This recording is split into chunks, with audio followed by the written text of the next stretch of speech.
Hey, Noye! This is Tom coming to you from Shanghai, and I'm back from another Eurovision reaction video. Today we're going to be going through the results of the fourth semi-final of Melodi Grand Prix. That's Norway's national final. So let's kiki! So we're continuing on the format that's been going on, which is 4 songs competing for one place. We also got a chance to see one of the automatic qualifiers from the final perform as well. So first up we had Magnus.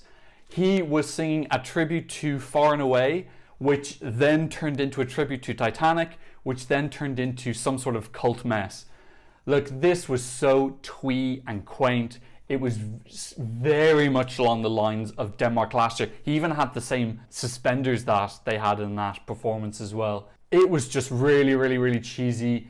It was a total cheese fest. Look, the song is fine. I don't dislike. You saw my reaction video. I don't mind this. His vocals were very strong and he really pulled it off. Look, I like him. I don't begrudge this going through, but I definitely don't want this to win. I don't think it will win, but like, yeah, the performance was just like Far and Away Titanic cult fest. Fine, at least it was interesting. Next up was Oda. Now, I was a little bit confused. Why was Marcus up against Oda? Because they were the top 2 in terms of the community votes before going in. I think they were top 2 in the odds as well. So I was a little bit confused why first and second were put against each other. As you saw in my reaction video, I really liked the song. I thought it was great energy. This staging was a disaster. It was an unmitigated flop. The creative director for this needs to be absolutely and utterly fired. This was terrible. I literally think this is the worst stage in Eurovision history. You have this super high energy song about being who you are, being free, and instead the performance was totally static and rigid and they didn't move.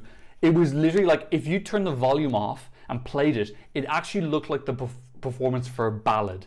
The first chorus drop, they like cut away to like contortionists like not moving. It was almost like the screen had frozen. I was like, what the fuck is going on? It was mind-boggling. For me, this is such an easy thing to stage. The song is about freedom and being who you are.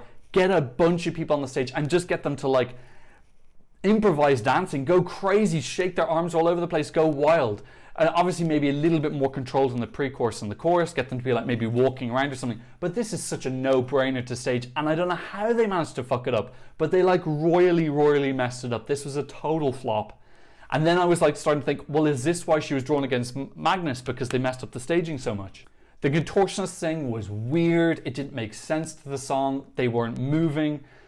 Her energy was low. It was like she'd taken a couple of sleeping pills before this. All the camera angles were on. This is my product. Anyone who's a creative director watching this, never ever zoom out when you drop into the chorus. They went for that far away view over the audience as the chorus dropped. Show the artist when the chorus drops. That's the main point of the song. Get the energy up. It was just mind-boggling. I just don't get it at all. It was a total shit show. So I've written down worst creative directing ever. In the end, when you come down to it, Magnus definitely deserved it from those two, just based on how much of a flop Oda was. So really disappointing from that. I really like that song. I wanted it in the final, but I totally understand why the public put Magnus through. The performance was much more coherent, it made sense, and it was solid, and his vocals were very good. Okay, third up was Nordic tenors. Look, I've made it pretty obvious what I think about this. I kind of watched a little bit. From what I understood, they just stood there. It was them standing on a stage with some blue lighting for 3 minutes. Nothing happened. That's it. So, like, what is there to say about that? Nothing happened. Next up, we had Björk. She's wearing a very funky and out there dress. Felt a little bit sorry for her. She was kind of left on her own. I think she pulled it off at the start. Some of the dancing and the singing at the end got a little bit weird. I kind of felt like, oh, will someone come on and just join her and kind of, you know, I felt like she was left too much on her own. I don't know how the budget works for these shows, but like Magnus had like 50 people on the stage, all in costumes. And then Björk just got like some little icicles and like this dress, and she was left on her own. So I don't know how the funding is being split, if they're given equal money or if they have to fund themselves. But I felt like Björk was kind of like left on her own to kind of sort things out. She's very quirky, a little bit intense. Like I said, I like the idea of the song. I don't think the execution is there in the actual melody, but I'd love to see her come back after she's matured as an artist a little bit more. So that was the second duel. Nordic tenors won that, no comment. And then we went into the super final. It was Magnus against Nordic tenors. Magnus won, thank God. He's gone through to the final. I'm okay with that. I don't think he's going to win, but his performance is coherent, it makes sense, and at least it's well done, even if I think the theme is a little bit cheesy. Now, this was the absolute moment for me. Ulrika, the automatic qualifier, Her performance was spellbinding, absolutely mesmerizing. She was sensational. Right from the start, she was looking in the camera and I was like, whoa. She was so intense. Her vocals were I literally have written down, is she lip syncing? Because it actually sounded better than the audio version online. It was perfect. Her vocals were absolutely perfect. She was sultry. She was moving at the right times. She was so confident. The song just absolutely came alive.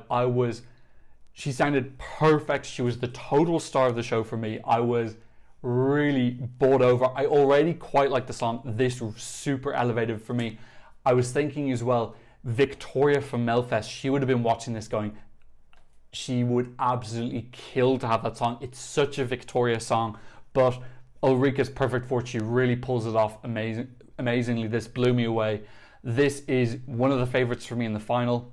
It's got a real elegant, slightly Bond, super professional feel. Oh, it was just so good. And the staging, even though it wasn't complicated, it worked because it was just about her absolutely owning the camera for 3 minutes. I was completely and utterly convinced. Massive fan of her. Really, really, really well done.